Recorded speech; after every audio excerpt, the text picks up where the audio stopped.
O Natal Escondido. A surpreendente verdade por trás do nascimento de Cristo. Timothy Keller. Este não é um audiobook do livro, mas uma análise e comentário sobre a obra em que posso fazer ilações, comparações ou exemplificações para com a cultura política do dia ou eventos atuais. Mas, contudo, não dispensa a necessidade da leitura da obra no original e nem visa reproduzir as opiniões e pontos de vista do autor.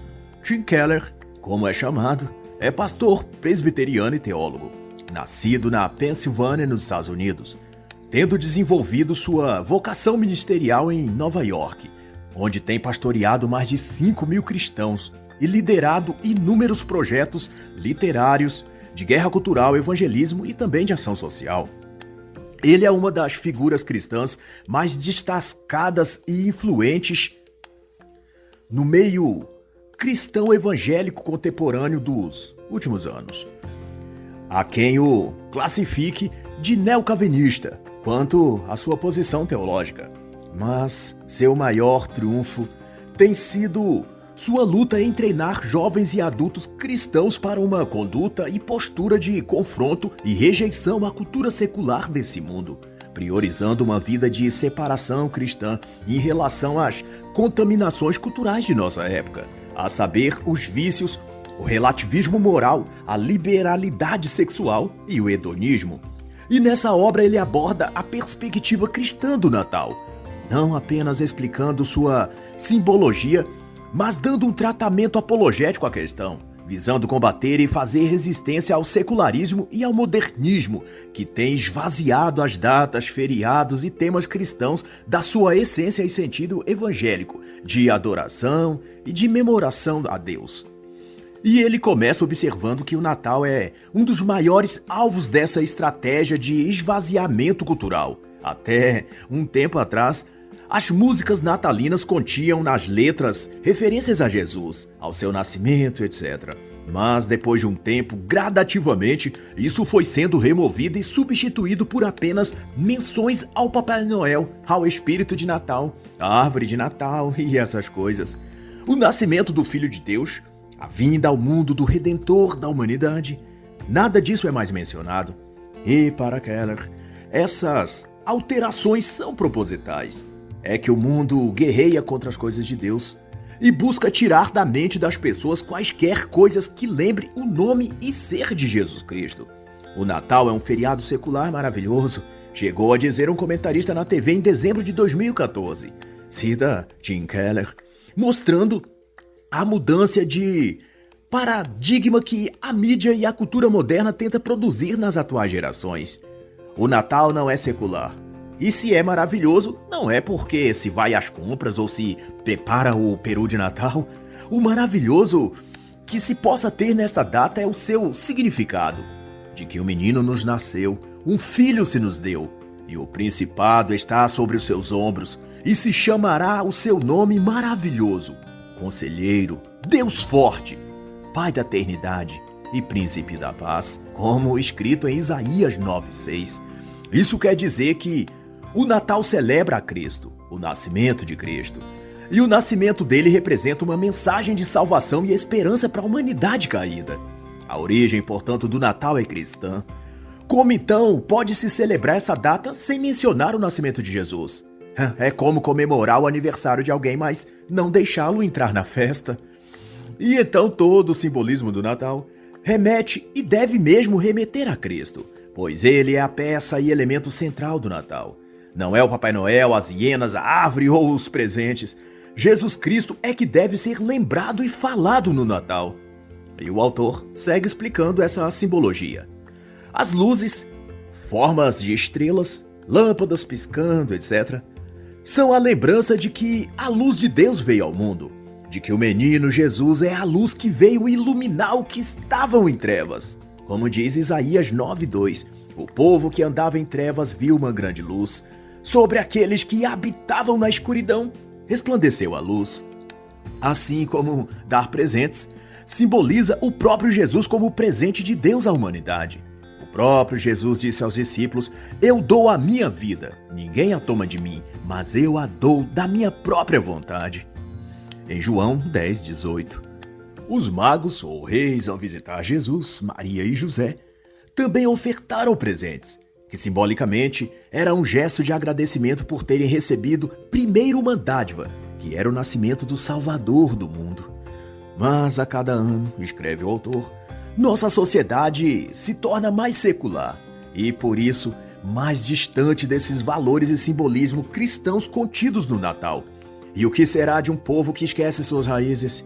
E isso não significa necessariamente ser religioso, mas ser consciente. Saber que há um senso de equilíbrio que governa e sustém o mundo sob uma ordem específica. E quando a maioria, enfim, esquecer de onde nasceram suas bases e raízes, esse povo tende a ser conduzido para drásticos destinos, porque não terá mais sua âncora fincada em elementos sólidos, moral, social e cognitivamente.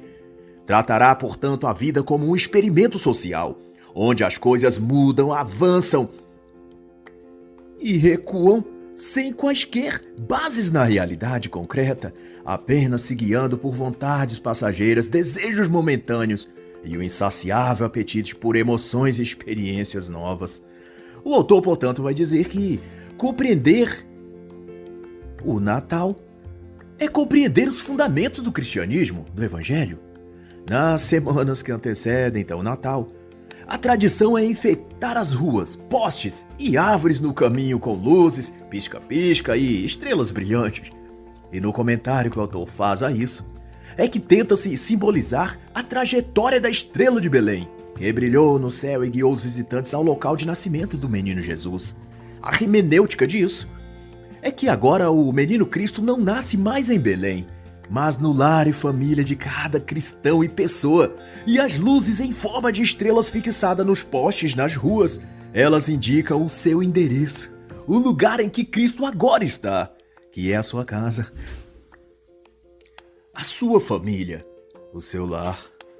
A manjedoura de Cristo é agora a sua sala e o seu coração. E é para lá que as estrelas brilhando na rua apontam. É por isso que, ao abrir a porta de sua casa, a sua rua estará enfeitada de luzes.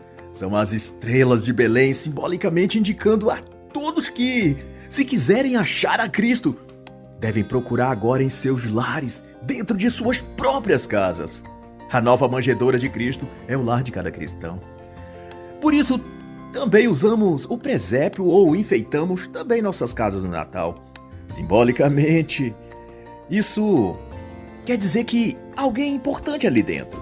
Uma luz de esperança e fé que afasta a escuridão. E para o autor, então, o Natal contém verdades espirituais que as enxergamos. Podemos achar um caminho de estabilidade no mundo de caos. É isso. E para Keller e todo outro cristão, a verdade é simples. O mundo é um lugar escuro, de trevas. E jamais encontraremos o caminho e a verdade sem Jesus Cristo. E a cada Natal, simbolicamente, ele nasce de novo e de novo no mundo. E aqueles que vão até ele, como os magos fizeram, recebem a luz da esperança, a fortaleza do espírito e a fé e confiança. São renovadas para prosseguirmos firmes o caminho correto e da verdade. E esse gesto dos reis magos de irem a Cristo também é emblemático. Eles saem do seu lugar e vão a Jesus porque aonde eles estavam não poderiam ver a luz. A luz estava em Belém. Eles tinham de deixar sua zona de conforto e tudo que estavam adaptados e empreender uma jornada até Cristo. E a mensagem disso é que Jesus veio ao mundo, mas o mundo não o conheceu. Veio para o que era seu, e os seus não o receberam, como dito em João 1, 10 e 11, expressando que o mundo, ou enquanto estamos no mundo, significando imersos na cultura e influenciados por ela, não poderemos reconhecer a Cristo. Se quisermos encontrá-lo, teremos de ir para fora desse ambiente, daquele nosso mundo cultural, pecaminoso e em trevas, assim como os reis deixaram o seu lugar e foram a Cristo. Imediatamente, isso remete à conversão, a deixar uma rota e caminho e ir para outro. É uma reconfiguração da trajetória moral, cultural e até intelectual e espiritual da pessoa. Contudo, a distorção secular do Natal é que o Natal simboliza paz e união, dar presentes, fazer-se caridade e todos se empanzinarem de comida, doces e bebidas. Mas há para além disso o significado de que a presença de Jesus evoca um encontro com ele. Os reis precisam ir lá, prostrar-se, reconhecer a autoridade de Cristo. E isso remete ao homem negar a si mesmo, submeter a sua cultura e ideologias ao poder e senhorio de Jesus. Paz e união na linguagem do mundo é abraçar todas as culturas, confraternizar com os males e vícios do mundo. E não fazer separação entre luz e trevas, mas, porém, o menino que nasce no estábulo veio para dizer que o novo nascimento é um requisito para todos os que querem estar com ele. Os reis não apenas se moveram dos seus lugares e culturas, como também Jesus não nasceu nos palácios ou setores do governo, nem da própria sociedade lugar. Ali daquela cultura imundo. Ele estava num estábulo, em manjedoura, porque seu lugar não é neste mundo e cultura humanas. Ele está ali, mas não pertence a ali. Assim como o cristão que está no mundo, mas o mundo não deve estar nele. E não é isso que instrui em 1 João 2,15? Não ameis o mundo nem o que há no mundo. Se alguém ama o mundo, o amor do Pai não está nele. E em Romanos 12,2, não vos conformeis a este mundo, mas transformai-vos pela renovação de vossas mentes. No Natal, o correto seria comemorar não o nascimento de Cristo, mas a oportunidade ou oferta de Cristo de sermos salvos. Antes não havia opção para a degradação que há no mundo, mas desde o nascimento do menino na manjedoura, em Belém, a humanidade, aqueles que não quiserem mais viver em trevas, têm a chance de escolher uma outra forma de vida. Há um outro caminho, uma outra alternativa que não apenas a cultura, a arte, as músicas, as vestes e as coisas deturpadas em geral que o mundo oferta para nós. Há mais e melhor que isso. E tudo se deve graças ao bom Deus que enviou Jesus a vir neste mundo nos trazer, como diz o Evangelho, as boas novas da salvação. Isso sim são boas notícias. Algo para ser celebrado, comemorado com enorme alegria e contentamento. E olhando por esse prisma, o Natal deve ser mesmo celebrado como uma festa, mas não uma festa onde se bebe, cai na gargalhada histérica por efeito das bebidas e depois vomita, passa mal ou briga. A comemoração é a de uma guerra com muitas mortes e destruição que foi encerrada. Esse é o espírito de Natal, a celebração pela derrota do mal e pela libertação de nossas almas do cativeiro do pecado e da morte que jaz na cultura secular, em tudo que o mundo produz e é. Antes, não teríamos para onde ir, mas desde que Cristo nasceu e a luz brilhou no mundo, temos a chance e a oportunidade de viver uma outra vida que não seja essa lama cultural espalhada pelo mundo, despejada sobre as pessoas pela TV, mídias e tudo em geral. E a ideia é essa, de que o Natal celebra o nascimento de Jesus, mas o sentido é mais do que o nascimento, o ocorrido em si. A grande questão não é só que Jesus nasceu, mas para que ele nasceu? Qual o propósito? Qual a razão? Qual a intenção? Para que finalidade? E quando nos reunimos na noite de Natal, essa é a resposta que devemos buscar. Por que Jesus nasceu? Para que ele veio ao mundo? Quando estivermos fazendo essa reflexão, então aí estaremos de fato celebrando o Natal. Pois Jesus nasceu para uma finalidade, a de proporcionar o caminho de salvação para os que estão perdidos. É algo espiritual, um propósito espiritual, um evento impactante.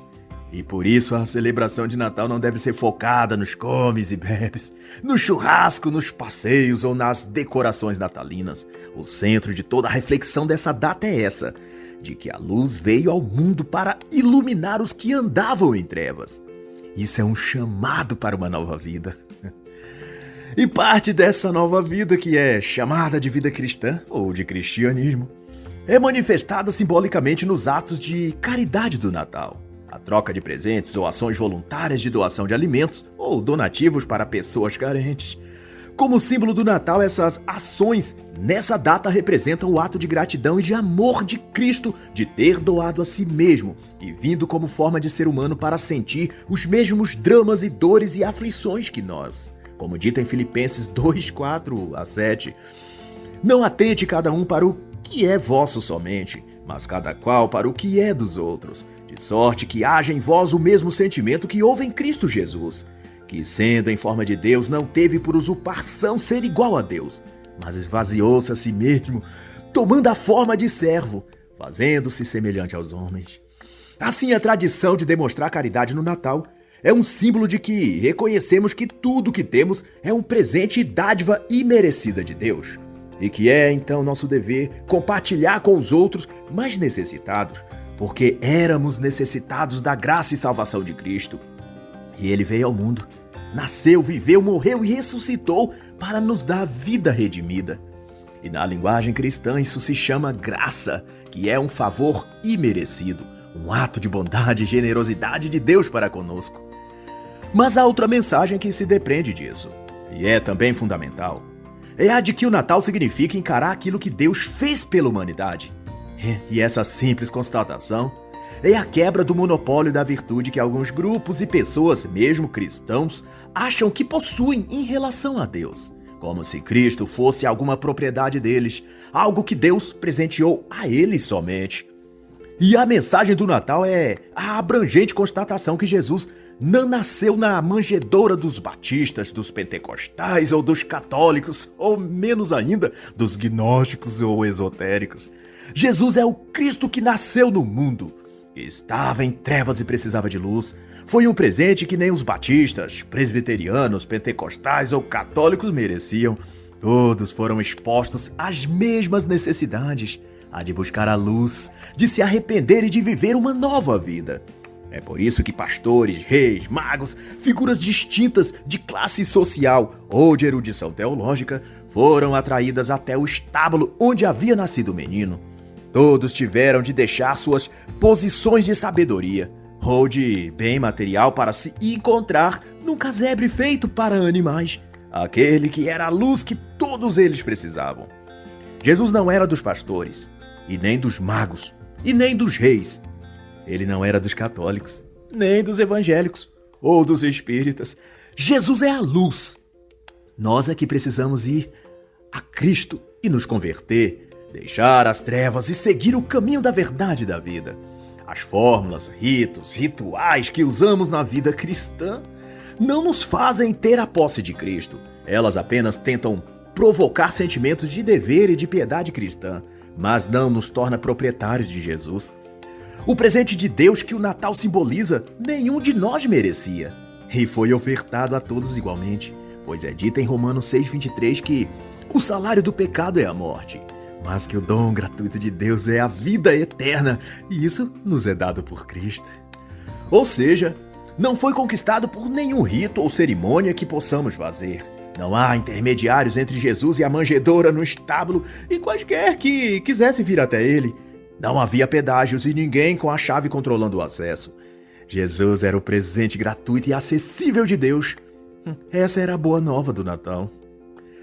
Mas, tão profundo quanto tudo isso, é que o nascimento de Jesus, ao qual o Natal simboliza, traz a seguinte constatação, de que a luz veio ao mundo porque o mundo estava em trevas. Isso é, o caos moral, social, político e espiritual. Na verdade, se nos apoiarmos em leituras como Verdade Absoluta, de Nancy Pearce, Dando Nome ao Elefante, de James Shire, ou Outro Evangelho, de Eliza Childress, vamos ver que esse é também um paradigma cultural, e que significa que o mundo está debaixo de um cativeiro espiritual chamado na Bíblia de trevas, e que a luz, que é Jesus Cristo, veio para irradiar claridade sobre essa escuridão, porque os homens precisavam e precisam ainda encontrar a saída desse calabouço espiritual.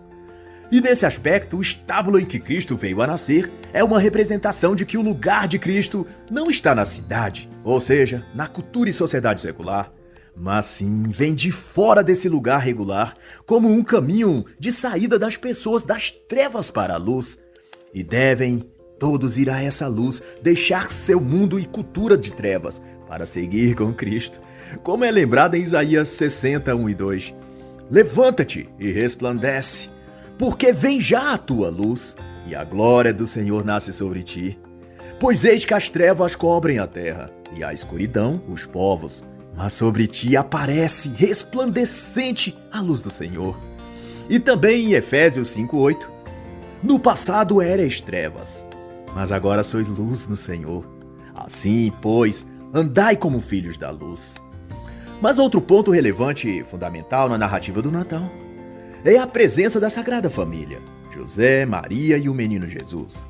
Essa cena ocupa também um lugar de suma importância no cenário natalino. Quer dizer que o pai e a mãe são o núcleo e a forma pela qual vem a ordem, o equilíbrio e a estrutura na sociedade. Qualquer coisa fora desse arranjo social é uma inovação da cultura e do próprio mundo, e que, portanto, não cabem àqueles que seguem a imitação de Cristo. José era o pai proscrito de Jesus, e isso dava a ele a incumbência e missão de liderar a família de modo a conduzi-la para condições melhores de estabilidade e segurança. Vede que o anjo do Senhor apareceu a Maria para anunciar a concepção de Cristo por obra do Espírito Santo em seu ventre, mas depois foi revelar-se a José em várias etapas da jornada daquela família, o que não foi questionado por Maria e nem pelo próprio menino Jesus à medida que ele ia crescendo. Pai, mãe e filhos é uma condição também hierárquica, que existe para alinhar a família aos desígnios de fé, desenvolvimento material, educação moral e organização social. Quando essa estrutura é derruída ou sua hierarquia invertida, o resultado é de sofrimento e muita luta para todos. A Sagrada Família exposta no Natal pelo símbolo do presépio é a lembrança de que Deus ordenou elementos sociais e culturais em posições e funções distintas, assim como todo o universo com seus planetas, estrelas e constelações. A família também é uma constelação familiar. E respeitar e se harmonizar com isso resulta em paz interna e externa. Mas o oposto, se rebelar contra esse sistema organizacional, traz como consequência tragédias financeiras, espirituais, psicológicas e tantas outras. E nesse campo, vou demarcar então esse assunto com a citação das obras Esclarecendo as Constelações Familiares, de Décio Fábio de Oliveira e Vilma Costa Gonçalves, As Raízes do Amor, Entendendo os Laços que nos Unem, de Svartholm Liesbrimestein, além das obras de Bert Hellinger, clássicas nesse tema, como Constelações Familiares, o Reconhecimento das Ordens do Amor, que embora eu não negue que haja controvérsias acerca das obras dessa temática psicoterapêutica, há também, contudo, verdades imersas nessa linha de terapia, que remetem ao conteúdo cristão e bíblico e no que diz respeito ao lugar da sacralidade, da posição e do desfecho da família, que é pai, mãe e filhos, na conjuntura social e no ordenamento da própria vida. Mas no mais, de tudo que se possa falar, a mensagem principal do Natal foi justamente a que o anjo disse a José em Mateus 1:23, de que o menino no ventre de Maria seria chamado Deus conosco. E assim, portanto, está escrito. E a condenação é esta, que a luz veio ao mundo, e os homens amaram mais as trevas do que a luz, porque as suas obras eram más. E todo o que faz o mal odeia a luz, e não vem para a luz, para que as suas obras más não sejam vistas. E assim, encerra a análise da obra O Natal Escondido, a surpreendente verdade por trás do nascimento de Cristo, de Timothy Keller.